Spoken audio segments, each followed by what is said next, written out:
जय Shri Jagannath friends welcome welcome welcome स्वागत करुछि आपण मानकु आजिर ए वीडियो माध्यम आम आज जानिबा जेते भी निबिड़ बंधुता हेउ ना काहेकि ए तीन जन निश्चित भाव धोखा दियंते। आसतु वीडियोटी सुनिबा। वीडियोटी जमा भी स्किप करिवेनी, लास्ट पर्यंत सुनिबे। बहु वर्ष पूर्व गोटे गाँव जने गरीब ब्राह्मण रोते। से एते गरीब थिले जे परिवार पाई दिन को दी बेला भोजन मध्य जोगाई पारु नथिले। दिने अधिक रोजगार करिबा इच्छा नहीं से अन्य देश को जीवा पाई बाहरिले। से तांको सहित किछि आवश्यक जिनिस नेइथिले। जीवा बेले रास्ता रे एक जंगल पड़िला। सेठारे से गोटिए कूଅ देखिले। कूଅ को देखी तांकु शोष लागिला, तेणु से कूଅ भितर को पानी पीबा को देखिले। किंतु से देखिले जे कूଅ भितरे गोटिए सिंह, मांकड़, साप एवं जड़े लोक पड़ी रहिछन्ति। जड़े मनुष्य को कूଅ भितर को देखुथिबार देखी सिंह कहिला, अरे भाई तुमे किए? तुमे बहुत भल समय रे आसीछ। दयाकरी मते एही स्थानरू बाहर करी मो उपरे उपकार कर। मु अनेक दिन धरी एही स्थान रे पड़ी रहिछि। एहा सुनी ब्राह्मण कहिबाकु लागिला, तुमे मते बोका भाबुछ कि? जदि मु तुमको कूଅ भितरू बाहर करे तुमे मते मारी खाई देबनी कि? तुमे गोटे हिंस पशु मध्यरु जणे एवं स्वभाव रे मोर शत्रु मध्य। मु तुम उपरे विश्वास करि पारिबि नाही। एहा सुनी सिंह कहिला, हे भाई तुमे जणे भल मनीष, ता छड़ा मु असुविधा रे पड़िछि। मते तुमर साहाय्य दरकार। मु तुमको केमिति खाई पारिबि? तुमे बिना कारण रे मते भय करुछ। सिंह बारंबार प्रार्थना करिबा परे गरीब ब्राह्मण ता प्रति दया आसीगला एवं से भाबिबाकु लागिले जे सर्वशेष रे परोपकार सबुठारु बड़ पुण्य अटे। सिंह पुणी कहिला, भाई मु प्रतिज्ञा करुछि जे तुमर कौनसी प्रकार क्षति करिबि नाही एवं सर्वदा तुमर अनुग्रह रहिबि। ब्राह्मण एक दौड़ी साहाय्य रे सिंह को सही कूଅରୁ टाणी बाहर करिदेले। सिंह कूଅ भितरू बाहरिबाकू आसीबा परे ब्राह्मण को धन्यवाद जणाई कहिला, मु तुमर एही उपकार केबे भी भूली पारिबि नाही। मु पर्वतर अन्य पार्श्वरे रहे। जेतेबेले तुमे असुविधा रे पड़िबो मो पाखकू आसीबो। मु निश्चित भावरे तुमको यथासंभव साहाय्य करिबि। एहा परे कूଅ भितरू मांकड़र स्वर सुबिला, भाई मते मध्य एठारू बाहरकू काढ़ी नियो, मु मध्य सर्वदा तुमर ऋणी रहिबि। ब्राह्मण दौड़ी साहाय्य रे मांकड़ को मध्य कूଅରୁ टाणी बाहर करदेले। मांकड़ मध्य तांकु धन्यवाद जणाई कहिला जे मु सेई पहाड़ पछपटरे रहिथिबा बगीचारे रुहे। जदि तुमे कौनसी विपदी रे पड़ मो पाखकू आसी पारिबो एवं मु मोर सामर्थ्य अनुसार तुमको साहाय्य करिबि। एहा कही मांकड़ मध्य सेठारे ठिया हेला। तापरे कूଅ भितरू साप मिनती करी डाकिला, ब्राह्मण भगवान जेपरी तुमे सिंह एवं मांकड़ को बाहर करिछ मते मध्य बाहर को काढ़ी मो उपरे मध्य अनुग्रह कर। तापरे ब्राह्मण कहिला, ना बाबा तुमे जड़े सर्प, तुमे मते जदि कामुड़ी देब। तेबे साप कहिला, अरे भाई तुमे कौन कहूछ? केही कौन ताक साहाय्यकारी को क्षति पहुंचाई पारे? ब्राह्मण कहिला, मु तुमको सहजरे विश्वास करि पारिबि नाही। तापरे साप बहुत अनुरोध कला, तुमे मते बाहर को काढ़ी नियो, मु तुमको कामुड़ीबि नाही। ବ୍ରାହ୍ମଣକୁ ସାପ ଉପରେ ମଧ୍ୟ ଦୟା ଆସିଲା। ସେ ତାକୁ ମଧ୍ୟ ବାହାର କରିଦେଲେ ଏବଂ ସାପ ମଧ୍ୟ ବ୍ରାହ୍ମଣକୁ ବହୁତ ଧନ୍ୟବାଦ ଜଣାଇଲା। ସାପ କହିଲା, ଭାଇ, ଯଦି ତୁମେ କୌଣସି ଅସୁବିଧାର ସମ୍ମୁଖୀନ ହୁଅ ମୋତେ ମନେ ପକେଇବ। ମୁଁ ସେହି ମୁହୂର୍ତ୍ତରେ ଆସି ତୁମକୁ ନିଶ୍ଚିତ ସାହାଯ୍ୟ କରିବି। ବ୍ରାହ୍ମଣ କହିଲେ, ଠିକ୍ ଅଛି, ଯଦି ଏପରି ସମୟ ଆସେ ମୁଁ ତୁମକୁ ନିଶ୍ଚିତ ମନେ ପକାଇବି। ତାପରେ ହଠାତ୍ କୂଅ ଭିତରୁ ବ୍ୟକ୍ତିଟିର ସ୍ୱର ଆସିଲା ଏବଂ ସେ ଲୋକଟି କହିଲା, ଆରେ ଭାଇ, ମୋତେ ବି ଏହି କୂଅ ଭିତରୁ ବାହାର କରିନିଅ। ସବୁବେଳେ ମୁଁ ତୁମର ଋଣୀ ରହିବି। ଯେତେବେଳେ ବ୍ରାହ୍ମଣ ସେହି ବ୍ୟକ୍ତିକୁ ବାହାରିବାକୁ ଆଣିବା ପାଇଁ ଦୌଡ଼ି ପକେଇଲେ ସେତେବେଳେ ସାପ କହିଲା ଯେ ଏହି ବ୍ୟକ୍ତିକୁ ସାହାଯ୍ୟ କର ନାହିଁ। ଏହା ନିଶ୍ଚିତ ଭାବରେ ତୁମର ସମ୍ପ୍ରଦାୟର, କିନ୍ତୁ ଏହି ବ୍ୟକ୍ତି ହେଉଛି ଏକ ଚୋର। ମାଙ୍କଡ଼ ଏବଂ ସିଂହ ମଧ୍ୟ ସାପର କଥାକୁ ସମର୍ଥନ କରି କହିଲେ, ଯଦି ତୁମେ ଏହି ବ୍ୟକ୍ତିକୁ ସାହାଯ୍ୟ କର ତୁମେ ବହୁତ ଅସୁବିଧାରେ ପଡ଼ିବ, କାରଣ ଏହି ବ୍ୟକ୍ତି ଗୁଣରେ ଜଣେ ବଡ଼ ଚୋର। ଯିଏ ତୁମକୁ ସାହାଯ୍ୟ କରେ ସେ ତାର ମୂଳ କାଟିଦିଏ। ଏହା କହି ମାଙ୍କଡ଼, ସାପ ଏବଂ ସିଂହ ସେଠାରୁ ଚାଲିଗଲେ। ସେମାନେ ଚାଲିଯିବା ପରେ ସେ ଲୋକଟି ନିବେଦନ କରି କହିଲା, ହେ ଭାଇ, ତୁମେ ମାଙ୍କଡ଼, ସିଂହ ଓ ସାପର ଜୀବନ ରକ୍ଷା କରିଛ, ମୋ ଜୀବନ ମଧ୍ୟ ବଞ୍ଚାଅ। ମୁଁ ତୁମ ସମ୍ପ୍ରଦାୟର। ତାପରେ ବ୍ରାହ୍ମଣ କହିଲା, ଭାଇ, ଲାଗୁଛି ତୁମେ ଜଣେ ଭଲ ବ୍ୟକ୍ତି ନୁହଁ। ଏପରିକି ଏହି ପଶୁମାନେ ମଧ୍ୟ ତୁମକୁ ସମାଲୋଚନା କରୁଛନ୍ତି। ମୁଁ କୌଣସି ପ୍ରକାରେ ତୁମକୁ ସାହାଯ୍ୟ କରିବି ନାହିଁ। ତାପରେ ଲୋକଟି ପୁଣି କହିଲା, ଆରେ ଭାଇ, ତୁମେ ସେହି ପଶୁମାନଙ୍କ କଥା ଶୁଣ ନାହିଁ, ମୋତେ ସାହାଯ୍ୟ କର। ଲୋକଟି ବହୁତ କାନ୍ଦିଲା, ଚିତ୍କାର କଲା ଏବଂ ନିବେଦନ କଲା। ତାପରେ ବ୍ରାହ୍ମଣକୁ ତା ଉପରେ ଦୟା ଆସିଗଲା। ସେ ଲୋକଟିକୁ ବାହାର କରିଦେଲେ। ସେ ବ୍ରାହ୍ମଣକୁ ଅଶେଷ ଧନ୍ୟବାଦ ଦେଲେ ଏବଂ ସେ କହିଲେ, ହେ ଭାଇ, 7 ଜନ୍ମ ପାଇଁ ତୁମେ କରିଥିବା ଉପକାରକୁ ମୁଁ ଭୁଲି ପାରିବି ନାହିଁ।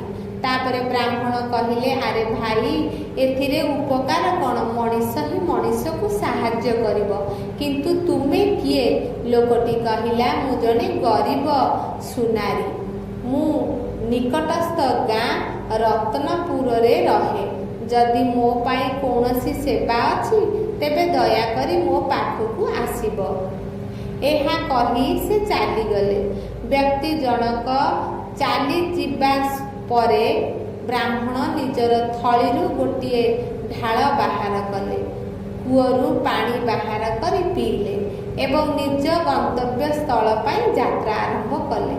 ଦୀର୍ଘ ସମୟ ଚାଲିବା ପରେ ସେ ଏକ ସହରରେ ପହଞ୍ଚିଲେ। ସହରରେ ପହଞ୍ଚି ତ ଗଲେ, କିନ୍ତୁ ଏବେ କାମ ଖୋଜିବାର ଥିଲା। ବ୍ରାହ୍ମଣ ଗୋଟିଏ ସାହୁକାର ଦୋକାନରେ ପହଞ୍ଚିଲେ ଓ ସାହୁକାରକୁ ଅନୁରୋଧ କଲେ, ଆପଣ ମୋତେ କିଛି କାମ ଦେଇପାରିବେ କି? ମୁଁ କଠିନ ପରିଶ୍ରମ ଓ ସଚ୍ଚୋଟତା ସହିତ କାମ କରିବି। ସାହୁକାର କହିଲେ, ଭାଇ, ମୋର କୌଣସି ଖାଲି ଜାଗା ନାହିଁ, ତୁମେ ଅନ୍ୟ ସ୍ଥାନରେ ଦେଖ। ବ୍ରାହ୍ମଣ ସେଠାରୁ ନିରାଶ ହୋଇ ଫେରି ଆସିଲେ। ଏହାପରେ ବ୍ରାହ୍ମଣ କାମ ପାଇଁ ବହୁତ ସ୍ଥାନରେ ନିବେଦନ କରୁଥିଲେ, କିନ୍ତୁ ତାଙ୍କ ଭାଗ୍ୟ ଖରାପ ଥିଲା, ତେଣୁ ତାଙ୍କୁ କୌଣସି କାମ ମିଳିଲା ନାହିଁ। ତେଣୁ ବ୍ରାହ୍ମଣ ଭାବିବାକୁ ଲାଗିଲେ ଯେ ମୁଁ ବର୍ତ୍ତମାନ ମୋ ପତ୍ନୀ ଏବଂ ପିଲାମାନଙ୍କୁ କିପରି ମୁହଁ ଦେଖାଇବି। ମୋ ଭଳି ଭାଗ୍ୟହୀନ ଲୋକ ବର୍ତ୍ତମାନ ଆତ୍ମହତ୍ୟା କରିବା ଭଲ। ଏହି ନିରାଶରେ ବ୍ରାହ୍ମଣ ଆତ୍ମହତ୍ୟା କରିବାକୁ ଚିନ୍ତା କରିବାକୁ ଲାଗିଲେ, କିନ୍ତୁ ହଠାତ୍ ତାଙ୍କୁ ସିଂହ, ମାଙ୍କଡ଼, ସାପ ଏବଂ ସୁନାରୀ କଥା ମନେ ପଡ଼ିଗଲା। ସେ ଭାବିଲେ, କାହିଁକି ନା ଏମାନଙ୍କୁ ଥରେ ସାହାଯ୍ୟ ମାଗି ଦେଖେ, ବୋଧହୁଏ ସେମାନେ ମୋତେ ସାହାଯ୍ୟ କରିପାରନ୍ତି। ଆତ୍ମହତ୍ୟା ଚିନ୍ତା ଛାଡ଼ି ସେ ପ୍ରଥମେ ମାଙ୍କଡ଼ ପାଖକୁ ଗଲା। ମାଙ୍କଡ଼ ତାକୁ ଖୋଲା ହୃଦୟରେ ସ୍ୱାଗତ କଲା ଏବଂ ଗଛରୁ ତୋଳି ପ୍ରଚୁର ମିଠା ଫଳ ଖାଇବାକୁ ଦେଲା। ମାଙ୍କଡ଼ କହିଲା, ତୁମେ ମୋ ଘରକୁ ଯେକୌଣସି ସମୟରେ ଆସିପାରିବ। ତୁମକୁ ସବୁବେଳେ ସ୍ୱାଗତ। ବ୍ରାହ୍ମଣ ମାଙ୍କଡ଼କୁ କହିଲା, ଆରେ ଭାଇ, ମୁଁ ଜଙ୍ଗଲର ରାଜା ସିଂହକୁ ଭେଟିବାକୁ ଚାହୁଁଛି। ତୁମେ ମୋତେ ତାଙ୍କ ଠିକଣା ଦେଇପାରିବ କି? ମାଙ୍କଡ଼ କହିଲା, ହଁ, କାହିଁକି ନୁହେଁ। ତୁମେ ପାହାଡ଼ ତଳକୁ ଯାଅ।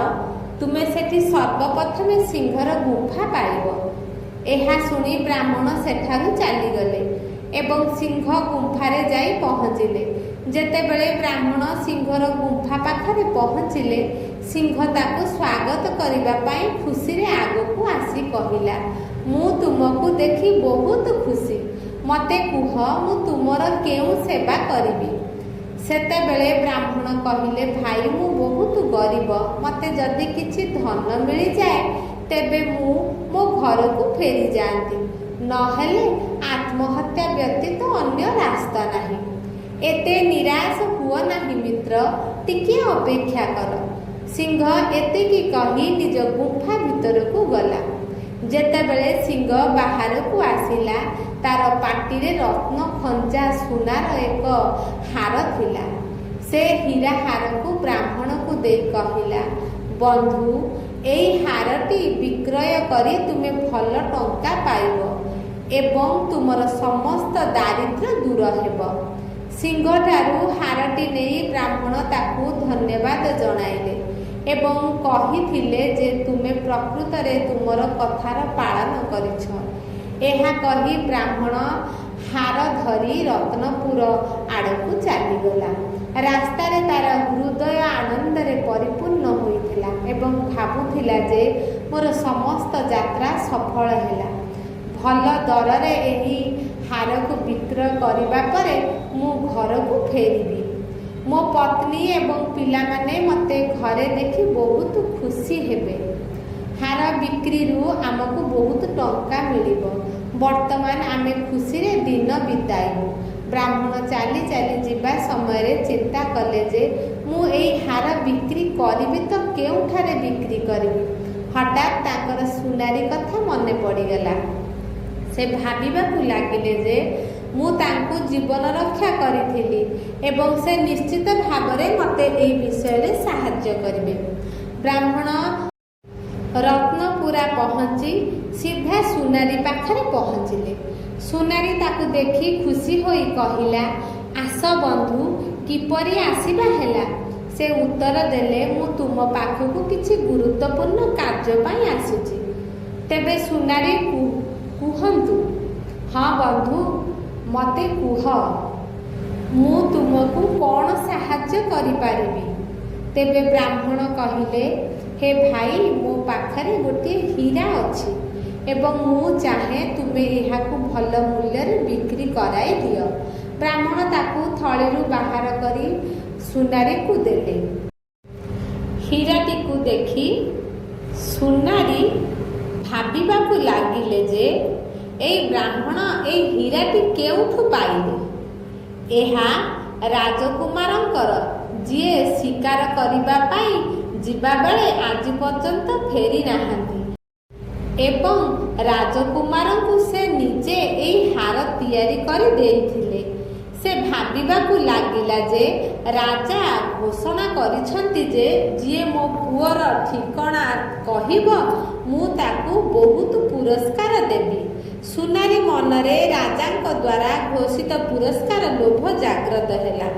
ପରବର୍ତ୍ତୀ ମୁହୂର୍ତ୍ତରେ ସେ ନିଜ ସ୍ନେହ ବ୍ୟକ୍ତିର ବ୍ରାହ୍ମଣକୁ କହିଲା, ହେ ବନ୍ଧୁ, ମୁଁ ନିଶ୍ଚିତ ଭାବେ ତୁମକୁ ସାହାଯ୍ୟ କରିବି, କିନ୍ତୁ ଏହି ବିଷୟରେ ଜଣେ ଭଲ ବଡ଼ ସୁନାରୀ ସହ ପରାମର୍ଶ ନେବା ଦରକାର, ଯାହାଦ୍ୱାରା ତୁମକୁ ଭଲ ମୂଲ୍ୟ ମିଳିପାରିବ। ଏହା କହି ସୁନାରୀ ହୀରାଟିକୁ ପକେଟରେ ରଖି ବାହାରକୁ ଯିବାକୁ ପ୍ରସ୍ତୁତ ହେଲା ଏବଂ ବ୍ରାହ୍ମଣକୁ କହିଲା, ତୁମେ କିଛି ସମୟ ଏଠାରେ ରହି ବିଶ୍ରାମ କର। ସେ ପର୍ଯ୍ୟନ୍ତ ମୁଁ କୌଣସି ସୁନାରୀକୁ ଭେଟି ଫେରି ଆସିବି। ବ୍ରାହ୍ମଣ କହିଲେ, ଠିକ୍ ଅଛି ବନ୍ଧୁ, ମୁଁ ଏଠି ବସିଛି। ତାପରେ ସୁନାରୀ ତାଙ୍କ ପତ୍ନୀକୁ ଡାକି କହିଲେ, ତୁମେ ବ୍ରାହ୍ମଣ ଦେବତାଙ୍କ ଅତିଥି ଚର୍ଚ୍ଚା କର। ତାଙ୍କ ପାଇଁ ଖାଦ୍ୟ ପ୍ରସ୍ତୁତ କରି ତାଙ୍କୁ ଖାଇବାକୁ ଦିଅ। ମୁଁ ଟିକିଏ ବାହାରକୁ ଯାଇ ଫେରି ଆସିବି। ସୁନାରୀ ଏହା କହି ଘରୁ ବାହାରି ସିଧା ରାଜଦରବାରକୁ ଗଲା। ସେଠାରେ ପହଞ୍ଚି ରାଜାଙ୍କୁ ପ୍ରଣାମ କରି କହିଲା, ମହାରାଜ, ଏକ ବିଶେଷ ଉଦ୍ଦେଶ୍ୟ ପାଇଁ ଆପଣଙ୍କୁ ଭେଟିବାକୁ ଆସିଛି।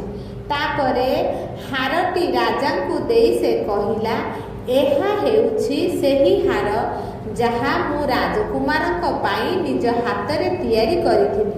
ଜଣେ ଲୋକ ମୋ ପାଖକୁ ଆସିଛନ୍ତି ଏହାକୁ ବିକ୍ରୟ କରିବା ପାଇଁ। ମୁଁ ସେହି ଲୋକକୁ ମୋ ଘରେ ବସାଇ ଏଠାକୁ ଆସିଛି। ହୀରାଟି ଦେଖିବା ମାତ୍ରେ ରାଜା ଜାଣିପାରିଲେ ଯେ ସେ ନିଶ୍ଚୟ ମୋ ପୁଅର ହତ୍ୟାକାରୀ। ରାଜା କ୍ରୋଧିତ ହୋଇ ପଚାରିଲେ, ସେହି ଶୈତାନ ଯିଏ ମୋ ପୁଅକୁ ହତ୍ୟା କରି ତାର ହାର ନେଇଗଲା? ତାପରେ ସୁନାରୀ କହିଲେ, ମହାରାଜ, ସେ ଜଣେ ଗରିବ ବ୍ରାହ୍ମଣ। ସେ ବର୍ତ୍ତମାନ ମୋ ଘରେ ବସିଛନ୍ତି। ରାଜା କ୍ରୋଧରେ ପାଗଳ ହୋଇ ସେନାପତିଙ୍କୁ ସୁନାରୀ ଘରକୁ ଯାଇ ତୁରନ୍ତ ସେହି ବ୍ରାହ୍ମଣକୁ ବାନ୍ଧି ନେଇ ଆସିବାକୁ ନିର୍ଦ୍ଦେଶ ଦେଲେ। ସେନାପତି ତୁରନ୍ତ କିଛି ସୈନ୍ୟକୁ ନେଇ ସୁନାରୀର ଘରକୁ ଯାଇ ବ୍ରାହ୍ମଣକୁ ଧରି ରାଜାଙ୍କ ଦରବାରରେ ଉପସ୍ଥାପନ କଲେ। ଏହି ଘୃଣ୍ୟ ବ୍ୟକ୍ତି ରାଜକୁମାରଙ୍କର ହତ୍ୟାକାରୀ, ତେଣୁ ତାଙ୍କୁ ତୁରନ୍ତ କାରାଗାରରେ ରଖାଯିବା ଉଚିତ। ରାଜାଙ୍କ ଆଦେଶରେ ସୈନିକ ବ୍ରାହ୍ମଣକୁ ନେଇ କାରାଗାରରେ ରଖିଲେ। ଯେତେବେଳେ ସୈନିକମାନେ ଯିବାକୁ ବାହାରିଲେ ସେତେବେଳେ ବ୍ରାହ୍ମଣ ପଚାରିଲେ, ମୋତେ କାହିଁକି ରାଜକୁମାର ହତ୍ୟାକାରୀ କୁହାଯାଉଛି? ସୈନିକ କହିଲେ, ଯଦି ତୁମେ ରାଜକୁମାରଙ୍କୁ ହତ୍ୟା କରିନାହଁ ତେବେ ରାଜକୁମାରଙ୍କର ହାର ତୁମ ପାଖକୁ କିପରି ଆସିଲା? ସେହି ସୁନାରୀ ଯାହାକୁ ତୁମେ ହାରଟିକୁ ବିକ୍ରି କରିବାକୁ ଚାହୁଁଥିଲ, ସେ ସେହି ହାରଟି ରାଜକୁମାରଙ୍କ ପାଇଁ ନିଜେ ତିଆରି କରିଥିଲେ ଏବଂ ସେ ହିଁ ରାଜାକୁ ସବୁ କଥା କହିଛନ୍ତି। ତେଣୁ ତୁମେ ବର୍ତ୍ତମାନ ଧରା ପଡ଼ିଛ, ତୁମେ ରକ୍ଷା ପାଇପାରିବ ନାହିଁ। କିଛି ଦିନ ପରେ ରାଜା ତୁମକୁ ମୃତ୍ୟୁଦଣ୍ଡ ଦେବେ। ଏହା କହି ସୈନିକମାନେ ସେଠାରୁ ଚାଲିଗଲେ। ସୈନିକମାନେ ଚାଲିଯିବା ପରେ ବ୍ରାହ୍ମଣ ଭାବିବାକୁ ଲାଗିଲେ ଯେ ସୁନାରୀ ମୋତେ ଏକ ବଡ଼ ଅସୁବିଧାରେ ପକାଇ ଦେଇଛନ୍ତି। ବର୍ତ୍ତମାନ ମୁଁ କ'ଣ କରିବି? ଏହି ସହରରେ ମୋତେ ସାହାଯ୍ୟ କରିବାକୁ କେହି ନାହାନ୍ତି। ପ୍ରଭୁ ଦୟାକରି ମୋତେ ରକ୍ଷା କରନ୍ତୁ। ଯଦି ମୋତେ ଫାଶୀ ହୁଏ ତେବେ ମୋ ପତ୍ନୀ ଏବଂ ପିଲାମାନଙ୍କ ସହିତ କ'ଣ ହେବ? ତାପରେ ହଠାତ୍ ତାଙ୍କୁ ସାପ ଯାହା କହିଥିଲା ତାହା ମନେ ପଡ଼ିଗଲା। ପରବର୍ତ୍ତୀ ମୁହୂର୍ତ୍ତରେ ସେ ସାପକୁ ମନେ ପକାଇଲେ। ସାପଟି ତାଙ୍କ ସାମ୍ନାରେ ଆସି କହିଲା, ବନ୍ଧୁ, ତୁମେ ମୋତେ କିପରି ମନେ ପକାଇଲ? ବ୍ରାହ୍ମଣ କହିଲା, ମୁଁ ବହୁତ ଅସୁବିଧାରେ ପଡ଼ିଛି। ରାଜା ମୋତେ ଜବରଦସ୍ତ କାରାଗାରରେ ରଖିଛନ୍ତି ଏବଂ ମୋତେ ସେହି ଅପରାଧ ପାଇଁ ଦଣ୍ଡିତ କରିଛନ୍ତି ଯାହା ମୁଁ କରିନାହିଁ। ତାପରେ ବ୍ରାହ୍ମଣ ସାପକୁ ହାର ପ୍ରାପ୍ତ ଠାରୁ ଆରମ୍ଭ କରି ବନ୍ଦୀ ହେବା ପର୍ଯ୍ୟନ୍ତ ସବୁ କାହାଣୀ ବର୍ଣ୍ଣନା କଲେ ଏବଂ କରୁଣା ସ୍ୱରରେ କହିଲେ, ବନ୍ଧୁ, ବର୍ତ୍ତମାନ ତୁମେ ମୋତେ ରକ୍ଷା କର। ତୁମେ ମୋତେ କହିଥିଲ ଯେ ଅସୁବିଧା ସମୟରେ ମୋତେ ସାହାଯ୍ୟ କରିବ। ବର୍ତ୍ତମାନ ତ ମୋ ଜୀବନ ବିପଦରେ ପଡ଼ିଛି। ଏହାଠାରୁ ଆଉ ଅଧିକ ଅସୁବିଧା କ'ଣ ହୋଇପାରେ? ତାପରେ ସାପ କହିଲା, ବନ୍ଧୁ, ମୁଁ ତୁମକୁ କହିଥିଲି ଯେ ସେ ଚୋରକୁ ସାହାଯ୍ୟ କର ନାହିଁ। ସେ ତୁମକୁ ଅସୁବିଧାରେ ପକାଇପାରେ। କୁହାଯାଏ ଯେ ଧନର ଅତ୍ୟଧିକ ଲୋଭୀ ଯାହା ସହିତ ପୂର୍ବର ଶତ୍ରୁତା ଥାଏ ଏବଂ ଯିଏ ଏକାଧିକ ପୁରୁଷ କିମ୍ବା ମହିଳା ପ୍ରତି ଆସକ୍ତ, ସେ ପୁରୁଷ କିମ୍ବା ମହିଳା ହୁଅନ୍ତୁ, ଏମାନଙ୍କ ସହିତ ତୁମର ବନ୍ଧୁତା ଯେତେ ଗମ୍ଭୀର ହେଉନା କାହିଁକି, ଏହି 3 ଜଣ ବ୍ୟକ୍ତି ସର୍ବଦା ତୁମ ସହ ବିଶ୍ୱାସଘାତକ କରିବେ। ସେମାନଙ୍କୁ ଅନ୍ଧ ଭାବରେ ବିଶ୍ୱାସ କର ନାହିଁ। ସାପ ପୁଣି କହିଲା, ଯଦି ତୁମେ ମୋତେ ମନେ ପକାଉଛ ତେବେ ମୁଁ ନିଶ୍ଚିତ ଭାବରେ ତୁମକୁ ସାହାଯ୍ୟ କରିବି। ମୁଁ ଏକ ସମାଧାନର ଉପାୟ ଚିନ୍ତା କରୁଛି। ମୁଁ ଲୁଚିକରି ରାଣୀଙ୍କ କୋଠରୀକୁ ଯାଇ ତାଙ୍କୁ କାମୁଡ଼ିବି। ମୋ କାମୁଡ଼ିବା ପରେ ରାଣୀ ଚେତାଶୂନ୍ୟ ହୋଇଯିବେ। ଯିଏ ଯେତେ ଚେଷ୍ଟା କଲେ ମଧ୍ୟ ସେ ଠିକ୍ ହୋଇପାରିବେ ନାହିଁ। ମୋର ବିଷର ପ୍ରଭାବ ସେ ପର୍ଯ୍ୟନ୍ତ ରହିବ ଯେ ପର୍ଯ୍ୟନ୍ତ ତୁମେ ତୁମ ହାତରେ ତାଙ୍କର କପାଳକୁ ଛୁଇଁ ନ ଦେବ। ତୁମେ ରାଣୀଙ୍କ କପାଳକୁ ଛୁଇଁବା ମାତ୍ରେ ସେ ଚେତା ଫେରି ପାଇବେ ଏବଂ ରାଜା ଖୁସି ହୋଇ ତୁମକୁ ଛାଡ଼ିଦେବେ। ରାଜା ତାଙ୍କ ରାଣୀକୁ ବହୁତ ଭଲ ପାଆନ୍ତି। ତାଙ୍କୁ ବଞ୍ଚାଇବା ପାଇଁ ସେ କିଛି ବି କରିପାରନ୍ତି। ଏହା କହି ସାପ ରାଣୀଙ୍କ କୋଠରୀରେ ପହଞ୍ଚିଲା ଏବଂ ରାଣୀଙ୍କୁ କାମୁଡ଼ି ଦେଲା। ରାଣୀ ସାଙ୍ଗେ ସାଙ୍ଗେ ଉଠି ପାଟି କରି କହିଲେ, ସାପ ଝରକା ପଟେ ବାହାରକୁ ଚାଲିଗଲା ଓ ରାଣୀ ଚିତ୍କାର କରି କୋଠରୀରେ ଚେତାଶୂନ୍ୟ ହୋଇ ପଡ଼ିଗଲେ। ରାଣୀଙ୍କର ସମସ୍ତ ସେବକ ରାଣୀଙ୍କ ପାଟି ଶୁଣି ଦୌଡ଼ି ଆସିଲେ। ରାଣୀ କହିଥିଲେ ଯେ ତାଙ୍କୁ ସାପ କାମୁଡ଼ିଛି। ରାଜାଙ୍କୁ ତୁରନ୍ତ ସୂଚନା ଦିଆଯାଇଥିଲା ଯେ ରାଣୀଙ୍କୁ ବିଷାକ୍ତ ସାପ କାମୁଡ଼ିଛି ଏବଂ ସେ ଚେତାଶୂନ୍ୟ ହୋଇ ପଡ଼ିଛନ୍ତି। ତୁରନ୍ତ ତାଙ୍କ ଚିକିତ୍ସା ପାଇଁ ବ୍ୟବସ୍ଥା କରାନ୍ତୁ। ରାଜା ତୁରନ୍ତ ଜଣେ ସେବକଙ୍କୁ ଡାକି ରାଜବୈଦ୍ୟଙ୍କୁ ଡକାଇଲେ ଏବଂ ସେ ରାଜବୈଦ୍ୟଙ୍କୁ କହିଲେ, ମୋ ରାଣୀକୁ ବଞ୍ଚାଇ ଦିଅ, ତାକୁ ସାପ କାମୁଡ଼ିଛି। ଯଦି ତାଙ୍କର କିଛି ହୁଏ ତେବେ ମୁଁ ବଞ୍ଚିପାରିବି ନାହିଁ। ବୈଦ୍ୟରାଜ ରାଣୀକୁ ଅନେକ ପ୍ରକାରର ଔଷଧ ଦେଇଥିଲେ କିନ୍ତୁ ରାଣୀଙ୍କର ଚେତା ଫେରି ନଥିଲା। ତାଙ୍କର ବୈଦ୍ୟରାଜ ନିରାଶ ହୋଇ କହିଲେ, ବର୍ତ୍ତମାନ ରାଣୀଙ୍କର ଚିକିତ୍ସା ମୋ ଦ୍ୱାରା ସମ୍ଭବ ନୁହେଁ। ମୋର କୌଣସି ଔଷଧ ରାଣୀଙ୍କୁ ଆରୋଗ୍ୟ କରିପାରୁନାହିଁ। ସେ ରାଜାଙ୍କୁ ସହାନୁଭୂତି ଦେଖାଇ କହିଲେ ଯେ ଆପଣ ଅନ୍ୟ ହାକିମ ବା ବୈଦ୍ୟମାନଙ୍କୁ ଡକାନ୍ତୁ, କାଳେ ସେମାନଙ୍କ ପାଖରେ ମହାରାଣୀଙ୍କ ପାଇଁ କୌଣସି ଔଷଧ ଥିବ। ରାଜା ତୁରନ୍ତ ମନ୍ତ୍ରୀ ମହାଶୟଙ୍କୁ ଡାକି ଏକ ଘୋଷଣା କରାଇଲେ ଯେ ଯିଏ ରାଣୀଙ୍କ ଚିକିତ୍ସା କରେ ଏବଂ ତାଙ୍କୁ ଆରୋଗ୍ୟ କରେ ତାକୁ ଇଚ୍ଛା ଅନୁସାରେ ପୁରସ୍କାର ଦିଆଯିବ। ମନ୍ତ୍ରୀ ତୁରନ୍ତ ସମଗ୍ର ରାଜ୍ୟରେ ଘୋଷଣା କରିଥିଲେ। ରାଜାଙ୍କ ଘୋଷଣା ହେବା ମାତ୍ରେ ଅନେକ ହାକିମ ବା ବୈଦ୍ୟ ଆସିଥିଲେ, ବିଭିନ୍ନ ପ୍ରକାର ଔଷଧ ଦେଇଥିଲେ କିନ୍ତୁ ରାଣୀଙ୍କୁ କିଛି ଲାଭ ହେଲା ନାହିଁ ଏବଂ ସମସ୍ତେ ଫେରିଗଲେ। ବିଭିନ୍ନ ପ୍ରକାର ଔଷଧ ଦେବା ପରେ ସେମାନେ ହାର ମାନିଲେ। ବର୍ତ୍ତମାନ କେବଳ ଭଗବାନ ରାଣୀଙ୍କୁ ଉଦ୍ଧାର କରିପାରିବେ। ହାକିମ ବା ବୈଦ୍ୟମାନଙ୍କ ଠାରୁ ଏହିପରି ନିରାଶଜନକ ଉତ୍ତର ଶୁଣି ରାଜାଙ୍କ ହୃଦୟ ଭାଙ୍ଗିଗଲା ଏବଂ ସେ ତାଙ୍କ ମନରେ ଭୟଭୀତ ହେବାକୁ ଲାଗିଲା। ହେ ଭଗବାନ, ରାଣୀଙ୍କ ଉପରେ ଏ କିପରି ବିପଦ ଆସିଲା? ଜେଲ କୋଠରୀରେ ଥିବା ବ୍ରାହ୍ମଣ ରାଜାଙ୍କ ଘୋଷଣା ଶୁଣି ସେଠାରେ ଥିବା ରକ୍ଷୀଙ୍କୁ କହିଲେ, ମୋତେ ରାଜା ପାଖକୁ ନେଇଯାଅ, ମୁଁ ରାଣୀଙ୍କୁ ଆରୋଗ୍ୟ କରିପାରିବି। ରକ୍ଷୀ କହିଲା, ଆରେ ବ୍ରାହ୍ମଣ, ଯେତେବେଳେ ସର୍ବୋତ୍ତମ ହାକିମ ବା ବୈଦ୍ୟ ତାଙ୍କୁ ଆରୋଗ୍ୟ କରିପାରିଲେନି, ତମେ ହତ୍ୟାକାରୀ ହୋଇ ତୁମେ ତାଙ୍କ ପାଇଁ କ'ଣ କରିପାରିବ? ବ୍ରାହ୍ମଣ ପୁନର୍ବାର ଅନୁରୋଧ କଲେ ଯେ ତୁମେ ମୋତେ ଥରେ ମହାରାଜାଙ୍କ ପାଖକୁ ନେଇଯାଅ, ମୁଁ ସତ କହୁଛି, ମୁଁ ରାଣୀଙ୍କୁ ରକ୍ଷା କରିବି। ରକ୍ଷୀ ଏହି ଖବର ରାଜାଙ୍କୁ ଦେଲେ। ରାଜା ସାଙ୍ଗେ ସାଙ୍ଗେ ବ୍ରାହ୍ମଣଙ୍କୁ ଡକାଇଲେ।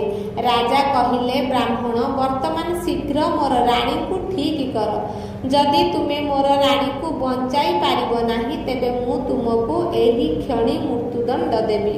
ବ୍ରାହ୍ମଣ କହିଲା, ହେ ରାଜା, ମୁଁ ରାଜି ଅଛି। ଏହାପରେ ରାଜା ବ୍ରାହ୍ମଣଙ୍କୁ ରାଣୀ ପ୍ରସାଦକୁ ନେଇଗଲେ।